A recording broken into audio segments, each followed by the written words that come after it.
চাঁদাবাজকে চাঁদাবাজ বলেছে আর কি, লুটপাট করবে, চাঁদাবাজি করবে, কিন্তু এই বিষয়ে আসলে কোনো মুখ খোলা যাবে না। বলছি আমরা যে প্রশ্নে ছিলাম যে নাসিরউদ্দিন পাটোয়ারির বিরুদ্ধে মামলা করেছে আজকে একজন যুবদলের নেতার পক্ষ থেকে, যুবদলের এক কর্মীর মামলা করেছে, এটি কি আপনারা কোনো শঙ্কার জায়গা থেকে দেখেন? হ্যাঁ, ডেফিনেটলি এটা তো একটা বড় আশঙ্কা, যেটা পূর্ববর্তী সময়ে আওয়ামী লীগ যে কালচারটা করেছিল, হামলা মামলা খুন গুম, সেই প্র্যাকটিসটাই আমরা দেখতে পাচ্ছি নতুন করে যারা সম্ভাবনাময়ী একটা দল নিজেদের ভাবছে ক্ষমতায় চলে যাবে, তারা এই প্র্যাকটিসটা শুরু করেছে।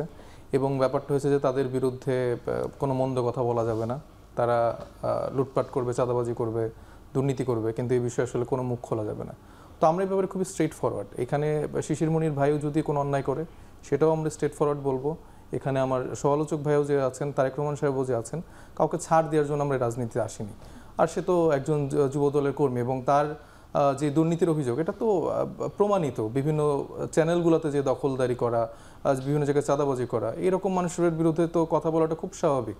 এবং সে জায়গা থেকে তারা যে এরকম অধ্যত্ব দেখাচ্ছে সেটা তো আসলে ক্লিয়ার মেসেজ দেয় বাংলাদেশের জনগণের কাছে। আপনাদের বিরুদ্ধে মানে চাঁদাবাজি দখলবাজির কথা বলে আপনারা মামলা করবেন এটি বলছিল এখনই যে এইটা আপনারা তারা বাড়বেন। মামলাটা কি ধারায় হয়েছে? মামলাটা আদালতে হয়েছে, মানহানি মামলা। মানহানির মামলা কেন? শব্দ চয়নের কারণে।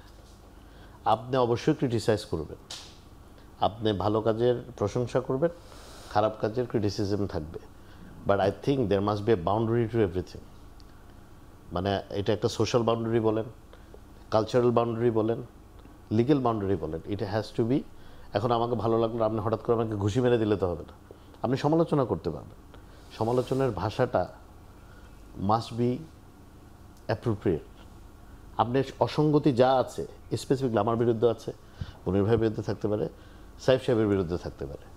এখন যদি উনি হঠাৎ করে আমাকে তুই তুকারি শুরু করেন, এটা তো কোনো নর্মসের মধ্যে পড়বে না। Criticism is absolutely a very important element in and every aspect of life, not only politics. ব্যক্তি জীবনে হোক, সামাজিক জীবনে হোক, রাষ্ট্র জীবনে হোক, যে কোনো জায়গায় constructive criticism is a must. But you have to realize the language this man uses is not socially acceptable.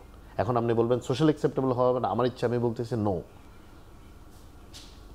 এটা সঠিক না, এটা আমার ওপিনিয়ন। এখন এখানেও গালি শুনতে পারি এটা নিয়েও যে আপনি এই ওপিনিয়ন কেন দেন, বাট এটা আমার ওপিনিয়ন, আমি দিচ্ছি। আমি অবশ্যই when I have offered myself in the public domain, আমি যখন প্রাইভেট পার্সন থেকে পাবলিক পার্সন হিসেবে আসছি, তখন আমার অবশ্যই ক্রিটিসিজম হবে, ভালো কাজের প্রশংসা হবে, খারাপ কাজের ক্রিটিসিজম হবে, অনেকে কথা বলবে।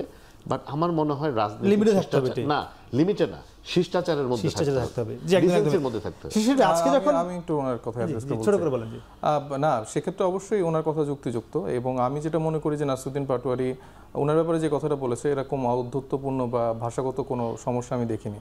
চাঁদাবাজকে চাঁদাবাজ বলেছে আর কি। এবং অনেক সময় অনেক পলিটিক্যাল রেটরিক আমাদের রাজনীতিতে আছে, এবং আমরা তাদের থেকে অনেক কিছু শিখেছি। ভাসিয়ে দেওয়া, এরকম অনেক রকম টার্মিনোলজি বিভিন্ন সিনিয়র লিডারশিপ বিএনপির জায়গা থেকে এই তরুণ ছোটদেরকে নিয়ে অনেক সময় মন্তব্য করেছো।